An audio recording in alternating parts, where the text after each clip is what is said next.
Eu tenho certeza que em algum momento da sua vida você já ouviu falar sobre sistema imunológico ou sistema imune do nosso corpo. Essa função do nosso organismo envolve uma série de células e órgãos que funcionam em conjunto como uma grande barreira de proteção. Mas por acaso você já ouviu falar do sistema imunológico da nossa mente? É claro que essa é apenas uma analogia, mas de fato, os estudos da neurociência e da psicologia vêm demonstrando que a mente humana possui alguns mecanismos de defesa que buscam manter a nossa saúde mental. Mas para que você entenda como essa proteção funciona, deixa eu te contar uma breve e trágica história. No ano de 1958, um homem de 40 anos de idade, chamado Maurice Beacon, foi preso acusado de matar um policial. Nos tribunais, mesmo dizendo que era inocente, ele foi condenado à morte, pois no estado que ele vivia, nos Estados Unidos, essa punição, dependendo do caso, era permitida. Em 1977, depois de muitos recursos dos seus advogados e por uma decisão do Supremo Tribunal dos Estados Unidos, a pena de morte de Maurice foi convertida em prisão perpétua. E até nesse momento, o senhor ainda afirmava que era inocente e que tudo aquilo era um grande erro. Em 1996, depois de 37 anos preso, o caso de Maurice foi reexaminado e ele foi inocentado. A justiça americana, após uma série de investigações, concluiu que aquele homem realmente era um inocente que perdeu quase 40 anos da sua vida, pagando por um crime que nunca cometeu. Essa é uma história trágica e eu tenho certeza que se isso acontecesse com você, não existe nada nessa vida que pagaria por todo o trauma sofrido nesse tempo.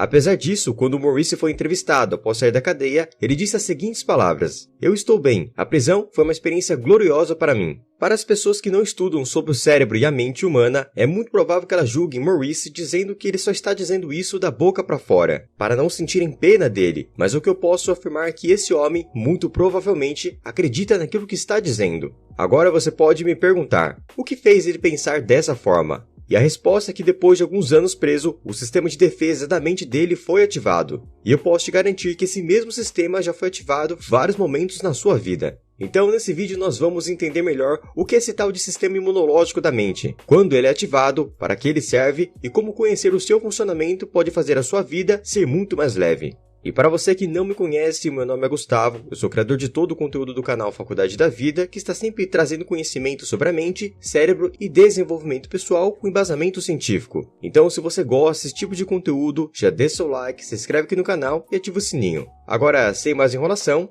bora aprender! Para você entender como funciona o sistema de defesa da mente, eu preciso te ensinar alguns conhecimentos sobre os estudos da consistência psicológica. A neurociência nos mostra que o nosso cérebro, de maneira automática e inconsciente, se esforça para manter uma certa consistência psicológica entre a nossa identidade e aquilo que estamos vivendo. Para tudo isso ficar muito mais didático, imagine que dentro do seu cérebro existem várias pastas, como se fossem documentos do seu celular ou do seu computador. Cada uma dessas pastas representa algum aspecto da sua vida, como os seus relacionamentos, trabalho, os seus hobbies, sonhos, projetos, dentre outras áreas. Ao longo da sua vida, é como se em cada uma dessas pastas fossem guardadas algumas informações congruentes com aquilo que você acredita. Então, por exemplo, se você namora uma pessoa ou já é casado, dentro da sua pasta de relacionamento amoroso, nós podemos encontrar tudo aquilo que você espera e valoriza dentro dessa relação.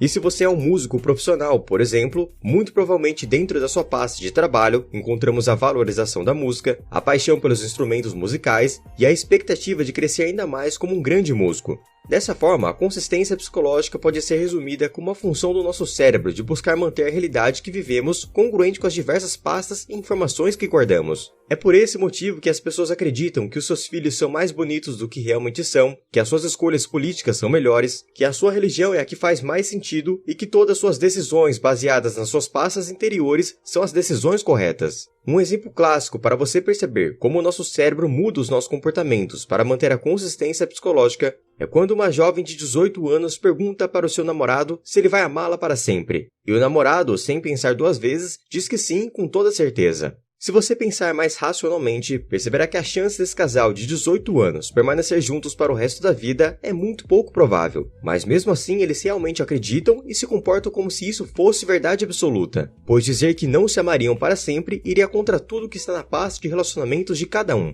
Mas agora, eu quero te mostrar uma pesquisa que deixa bem claro como os nossos comportamentos são moldados de forma inconsciente para mantermos a consistência psicológica. Pesquisadores de uma universidade pediram que alguns alunos de forma individual fossem até uma sala onde havia 6 quadros do Monet. O desafio era bem simples. A pessoa deveria olhar para cada um dos 6 quadros e colocá-los em uma ordem do mais bonito para o menos bonito de acordo com a sua opinião, de forma que o mais bonito ficava na posição 1 e o menos bonito ficava na posição 6. Assim, os alunos faziam a sua classificação e no final o cientista responsável dizia a seguinte frase: "Muito obrigado pela sua resposta. Em forma de agradecimento, nós vamos dar um quadro do Monet de presente para você. Acontece que eu só tenho sobrando o quadro número 3 e o quadro número 4 da sua classificação. Qual que você gostaria?" A verdade é que não importa a ordem que a pessoa colocou os quadros, o cientista sempre dizia que só tinha o quadro 3 e o quadro 4. E como você deve imaginar, todas as pessoas escolheram o quadro 3 e deixaram o quadro 4 de lado. Depois disso, as pessoas iam embora e uma semana depois, o cientista ligava para cada uma das pessoas dizendo que as respostas sobre a classificação dos quadros foi perdida. E por isso, cada voluntário deveria voltar para organizar os quadros novamente.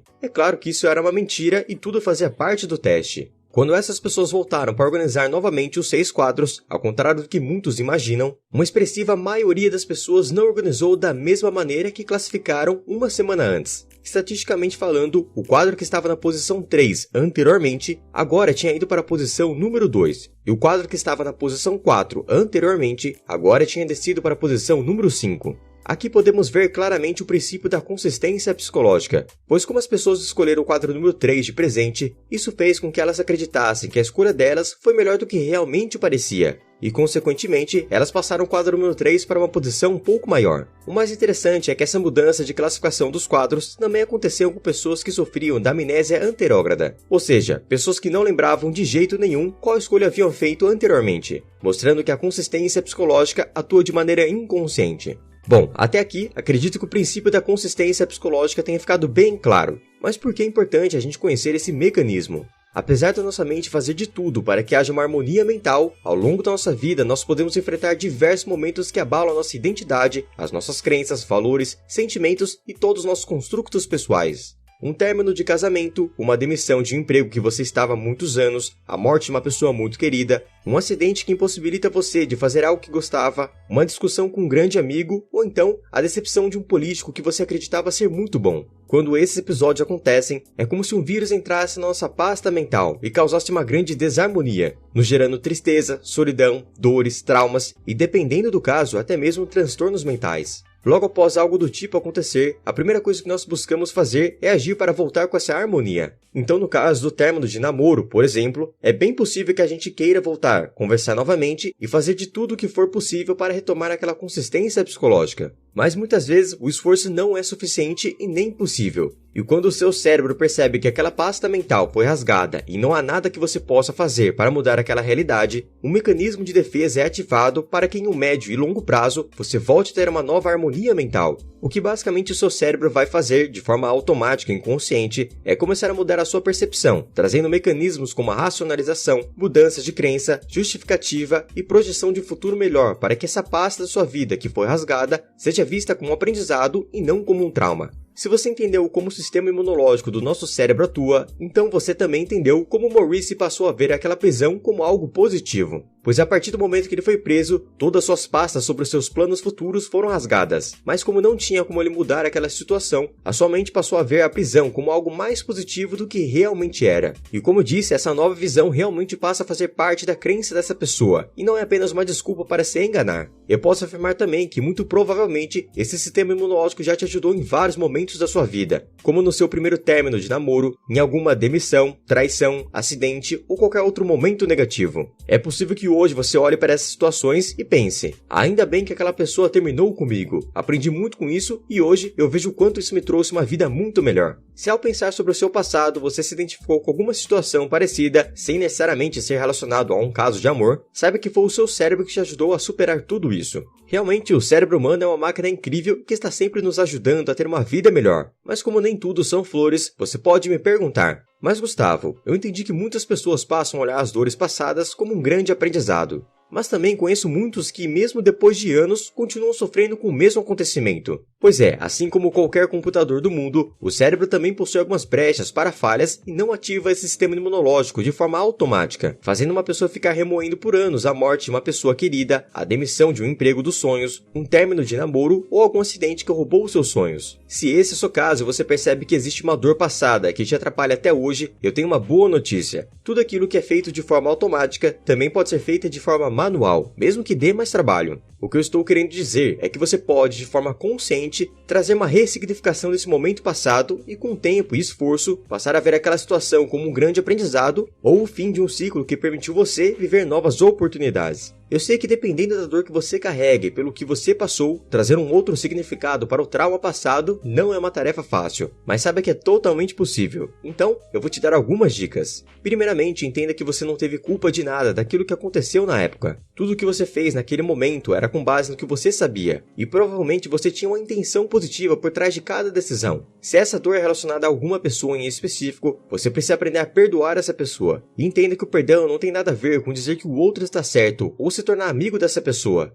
e sim se livrar dessa dor que você carrega. Quando vivemos desejando mal para alguém, é como se quiséssemos envenenar o outro, porém tomando o próprio veneno. Outra coisa que você pode pensar racionalmente é pensar em todos os aprendizados e oportunidades que esse momento te trouxe, pois pode ser que focando na dor você não esteja vendo nada de bom, mas se você der um passo para trás, poderá ver que muitas coisas positivas vieram depois disso. Se nessa situação havia outras pessoas, passe a pensar como os outros estavam pensando naquela época. Porque talvez aquela pessoa que te fez mal não tinha maturidade, sofreu muito na infância e tudo que ela fez ali foi entregar o que ela já tinha recebido. E é assim, gerando diferentes reflexões, percepções e aprendizados, que nós damos a oportunidade de ativar o sistema imunológico da mente e nos livrarmos desse peso passado. Saiba também que esse processo não precisa ser feito sozinho. Profissionais especializados podem te ajudar com isso de forma muito mais eficiente. Entender sobre a mente humana não é só uma questão de curiosidade, é um pilar do autoconhecimento, da saúde mental e de uma vida mais leve e feliz. Desejo que nessa breve aula eu possa ter te ajudado a honrar mais a sua história, viver mais o presente e projetar um futuro muito melhor.